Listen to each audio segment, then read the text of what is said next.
Illness, बीमारी,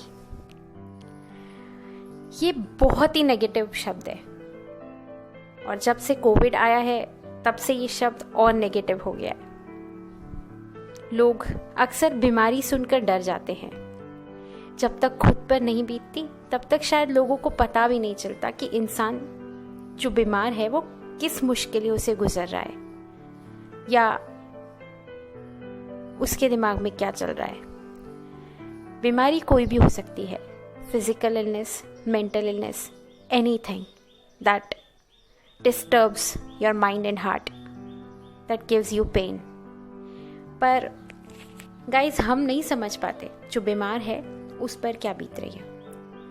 Alzheimer, ये भी एक बहुत बड़ी बीमारी है। इसमें अक्सर इंसान भूलने लगता है, कभी कुछ दिन, कभी कुछ महीने, तो कभी कुछ साल पीछे चला जाता है और कभी कभी तो लास्ट स्टेज में पापा अपने बेटे को भी नहीं पहचान पाते। That is very painful. बहुत बुरा लगता है घर वालों को भी और उस इंसान को भी जब बाद में उसकी थोड़ी देर के लिए मेमोरी वापस आती है randomly.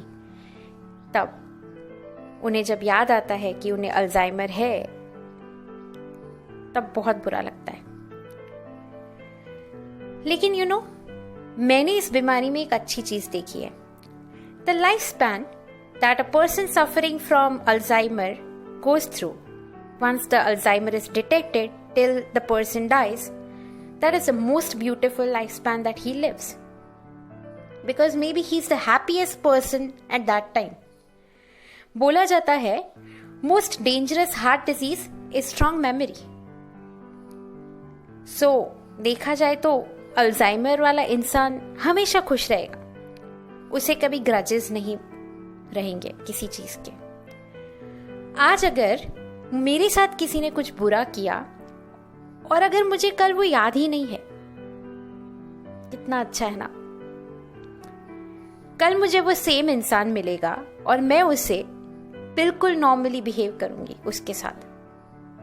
How good is that, जो हम हमारे नेचुरल नेचर के वजह से नहीं कर पाते। कभी कभी हम बहुत बार सोचते हैं कि आज तो कुछ भी हो जाए, I will control my anger. I will do something that would not hurt the other person. But चीज़ें जब बुरी लगती है, जब ग्रजेस होते हैं, तो वो एंगर, फ्रस्ट्रेशन निकल ही जाती है, कितना भी कंट्रोल करो। काश मुझे भी अल्जाइमर होता। सोचते हैं ना आप भी अब मेरे थॉट्स के बाद? नहीं, एज आई सेड, हर बीमार इंसान को ही पता होता है कि कितनी सीवियर है। ये तो जस्ट मेरा एक थॉट था कि Alzheimer is a natural eraser. I think हमारे पास वो नेचुरल इरेजर नहीं है और इसीलिए we kind of remember everything, keep grudges, control our anger but can't do that and then sometimes burst out. All is because of memory. And that's the reason मुझे ये thought आया. Just a positive way to see the disease. That's it. Let me know in the comment section below if you liked my thought today and how do you think about today's video. Please do not forget to hit the subscribe button and press the notification icon there. Thank you.